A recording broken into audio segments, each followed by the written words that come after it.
You do not need to dust your baseboards and clear out all those cobwebs tucked around in corners. Trust me, I've got them too. You do not need to go buy 17 springy things in the dollar spot at Target.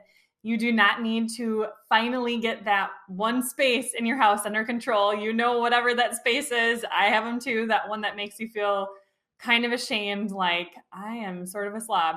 All those things are great. You can totally do those things. And this video is actually part of a collaboration of women sharing tips and thoughts on spring cleaning. So you can definitely go do those things. All those things are great.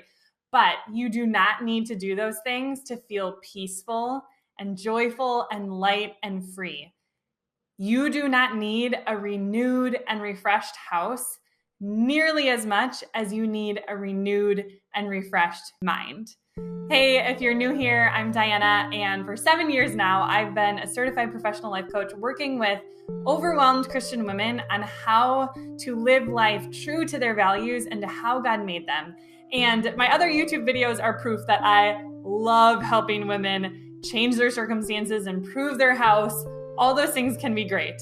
And I hope you will subscribe and check them out, by the way. And also check out the free guide that I have linked below in the description that will really help you shift your mindset on how you view time. But even though I love helping people with making actual changes, I would be a terrible coach and honestly, probably a pretty terrible Christian if that was all I encouraged you to focus on. See, there are two ways to change your life and to feel better about your life. You can either change your circumstances, or you can change the way you think about your circumstances. So in other words, you can change your mindset or whatever you want to call it, your narrative, your thoughts, the story that you're telling yourself about your life. So you can spring clean or declutter your home, but if your mind doesn't change, you actually won't feel any differently, and definitely not for a long time. See, it's not your circumstances, for example, the state of your house, that cause you to feel peaceful or overwhelmed. Technically, it's actually the thoughts that you choose about your home or about any area of your life, about yourself, your relationships, your body, your productivity, etc. So I know spring cleaning your thoughts feels really boring and lame. It feels way less fun than doing a huge decluttering purge that you haul off to the thrift store. I totally get that. I resisted putting much effort into mindset work for many years myself. It just doesn't seem as tangible, both from the sense of what to do and then also, the results that you experience. Neither of those things feel super tangible, but let me tell you a little secret. And that is, it might take you hours or days or weeks to spring clean your house or declutter, but you can feel better in an instant without having to clean or declutter or beautify a single thing. Here's the thing. The devil wants you stuck on a hamster wheel of progress. He wants you thinking that your peace and joy and contentment is over here. It's on the other side of that next decluttering project, that next house project, the flatter stomach, the child growing out of violent tantrums.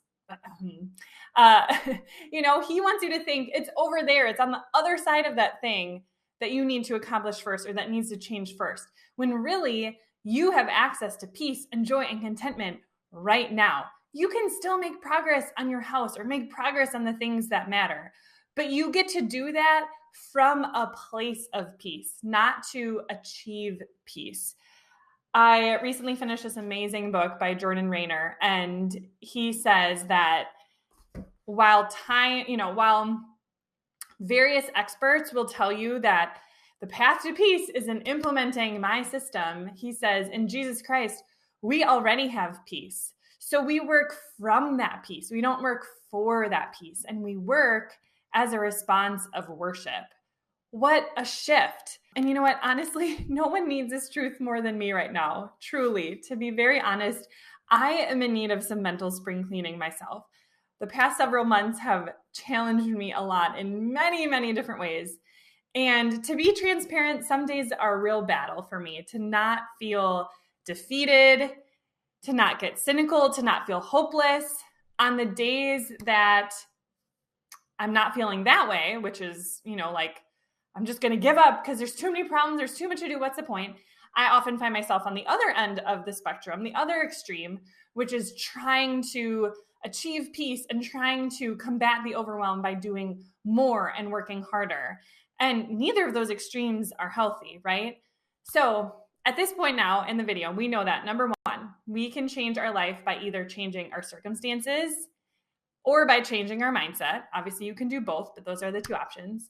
Number two, we know that we can change our life in an instant. You can change how you're feeling right now in an instant without anything else changing, just by changing what you are thinking.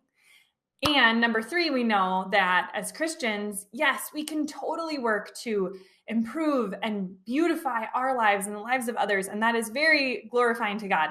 But we work from peace and not for peace.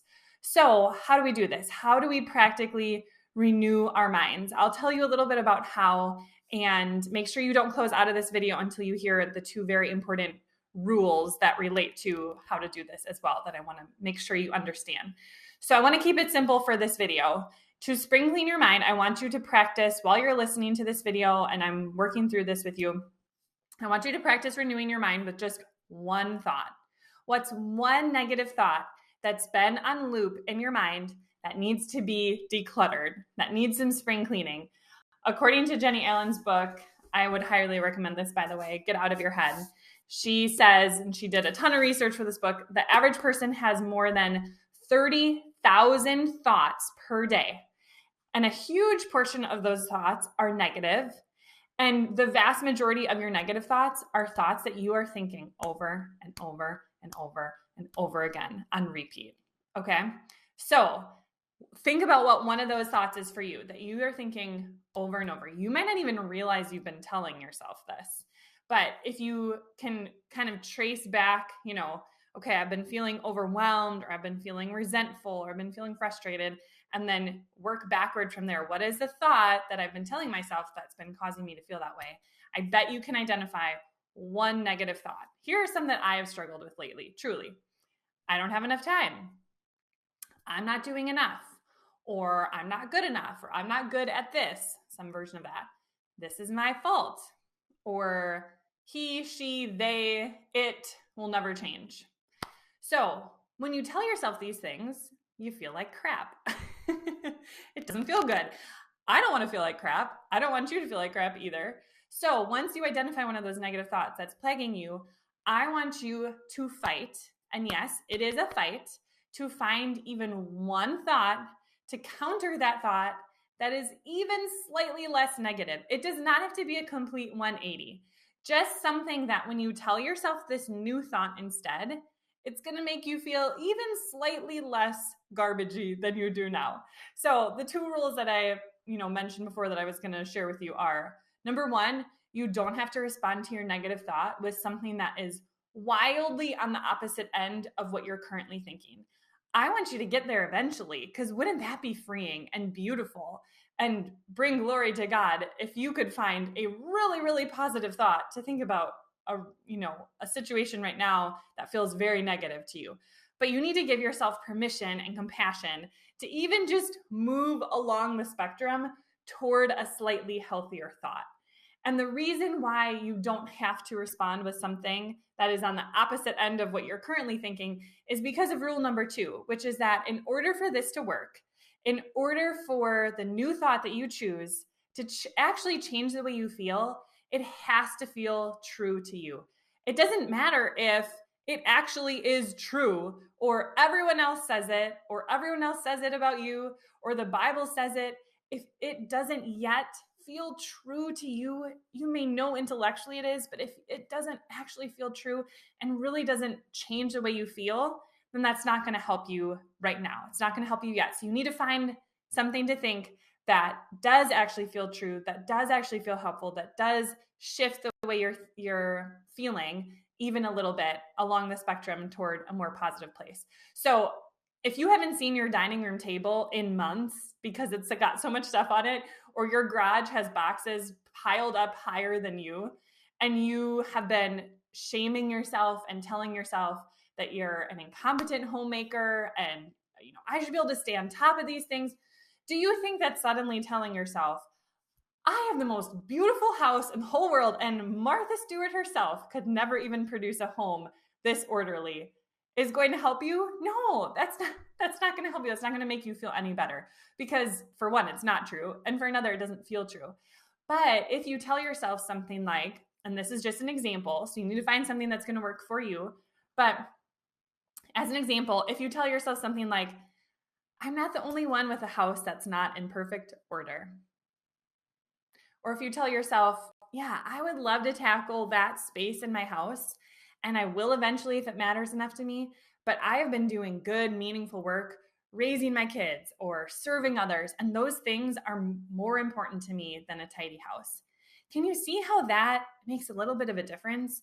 Maybe you're not necessarily feeling completely on top of the world, but hopefully you're feeling less shame, less overwhelm, less frustration, whatever it may be. If, like me, to go back to the example that I shared before, if you have been struggling feeling like you don't have enough time, which, backstory, my 1-year-old was diagnosed with type 1 diabetes a few months ago.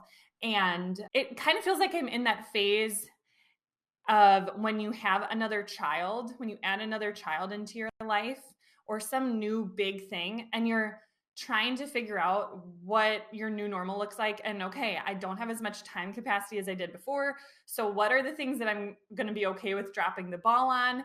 How am I going to do life differently because now I have less time? So obviously we didn't like choose this with George, but this is like this new thing that I'm still kind of trying to figure out, like, what does life look like? And his journey has been way more time consuming, way less like simple and straightforward than I thought diabetes would be, which is fine. God is humbling me through it and it's really good. But I have been struggling feeling like I don't have enough time. So anyway, something you could tell yourself, you can steal this from me because these are a couple of things that I like to tell myself. Number one, I like to tell myself, and this is true in almost every situation, stress is a choice. Another one I like to tell myself is use whatever God has given you. So that may mean I may only have a few minutes to relax here or there or to get something done. And that may not be ideal, but it's a gift from God and I'm going to use it well. And telling myself those things helps shift my mindset when I notice that I am in a grumpy place, in an overwhelmed place, which is resulting from me thinking, I don't have enough time. There's never enough time for anything. That when I can respond and tell myself those new different thoughts instead, that it moves me along toward feeling more peaceful, more calm. And for any mindset issue, I don't want you to just change your thoughts about the circumstances, but I want you to change your thoughts by focusing on the Lord, because that's how you make your mind bulletproof. And I'm going to avoid throwing out Christian platitudes or cliche sounding scripture because I know that those things can be very helpful to other people, but they have to be very specifically helpful to you. And sometimes when other people say those to you, it just feels very frustrating. Like, nope, that's not working. That's not doing anything for me. It sounds like some lovely, shiny thing that a really happy, peppy Christian would say, but that doesn't do anything for me. So you need to know what it is for you. You need to preach to yourself about who God is, about what he's done for you with whatever verse or truth does feel helpful to you right now. Fight for it. It takes effort, but the alternative is to be stuck and miserable. So as much as I'm someone who feels like I have to really make an effort to renew my mind and fight for my mindset over and over and over and over again throughout every single day, as much as that feels a little exhausting and like a lot of work, the alternative is to not fight for my mindset. And to live in that place, in a negative place, is way more exhausting, is way worse. So this morning, like the all too common morning power struggles and hysteria were ramping up in our house with my young children. And in that moment, I literally reminded myself, I do not need a peaceful home with peaceful humans in it to have peace. My instinct is to be like, I got to jump in. I got to fix this. I have to solve this. I have to prevent, I have like tame down the hysteria. And I mean, I can do that to an extent, but I don't have control over other people. But I can remind myself, Diana, you have peace already, and you can be peaceful even when everything around you does not feel peaceful. Jesus died for me. I like literally thought this morning. I was like, Jesus died for you. It is finished. Whatever hysteria ensues, it's all good. It's not that big of a deal. I have peace. So I wish I could go deeper on this topic, but I will link to a video below where I talk a little bit more about this. And this is something that I go really deep on with my one-on-one coaching clients to really help them renew their mind whenever we find that it needs some spring cleaning, or when we're in a spot where they've done what they can do from a circumstance standpoint and things are still not ideal. That's a good sign. We need to work on your mindset then, because we can't control everything about the circumstances.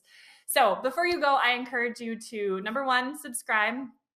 Number two, click the link for that freebie below. It's going to help you shift your mindset on time. Thousands and thousands of women have downloaded that, and I get emails all the time like, oh, number two, that was my favorite. That was so helpful. Or, number three in that guide was so good. Thank you so much for this. And then the third thing I want you to do is I want you to tell me, friend, what is a negative thought that you are going to spring clean from your mind?